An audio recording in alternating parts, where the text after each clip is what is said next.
Hello, मी पांडुरंग माळी बोलतो आहे.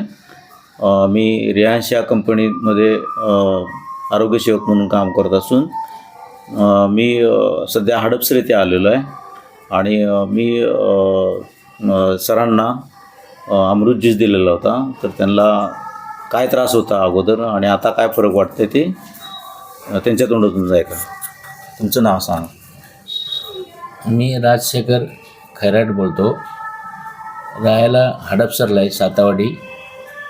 आणि आधी मला डायलिसिस प्रॉब्लेम होतो. आठवड्यातलं 3दा डायलिसिस होत होतो.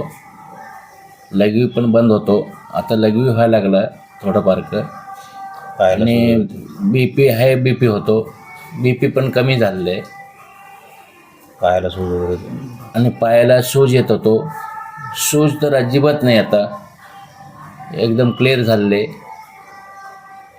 पोटाचा प्रॉब्लेम तुमचा पोटाचा पण प्रॉब्लेम होतो. पोट पण कमी झालेले होत होतं ना. पोट चालायला पण येत नव्हतं मला. चालायला येतात आता. हे तुम्हाला तुमच्यासारखं प्रॉब्लेम लई जणांना आहे. माझ्यासारखं घ्यावा का नाही? माझ्यासारखं लोकांना लई प्रॉब्लेम आहे. हे औषध घेऊन त्यांचं पण कमी होऊ द्या. सगळ्यांनी घ्यावं. अमृत ज्यूस सगळ्यांनी घ्या. आणि सगळं चांगलं असलेल्या माणसं पण घेऊ. तुम्हाला काय वाटतंय? किती फरक वाटते ना देव? तुमच्या मुलाला किती फरक वाटतो सांगा. आमच्या मुलाला लई फरक पडले ते. सूज तर अजिबात नाही. सगळं त्याला धैर्य आले ती. त्याचं बघून मला बी घेऊ म्हणाले. गुडघा धरलाय, अजून घेतलं नाही. लई लई लई आशीर्वाद आहे त्यांचं. लई बी पी सगळं कम झालं होतं जरा. आता अजून आहे. तुम्ही आनंदी आहे ना या बाबतीत?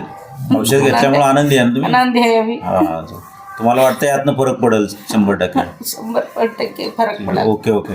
पहा, यांना आम्ही अमृत ज्यूस दिलेलं होतं. अमृत ज्यूसचा गेल्या 1 महिन्यातच एवढा रिझल्ट आलेला आहे. तरीसुद्धा म्हणजे यांचं भरपूर प्रमाणात फरक पडलेला आहे आणि कमी होत आहे. तरी सर्वांनी अमृत ज्यूस घ्यावं. रिझल्ट चांगले आहेत. बंद कर.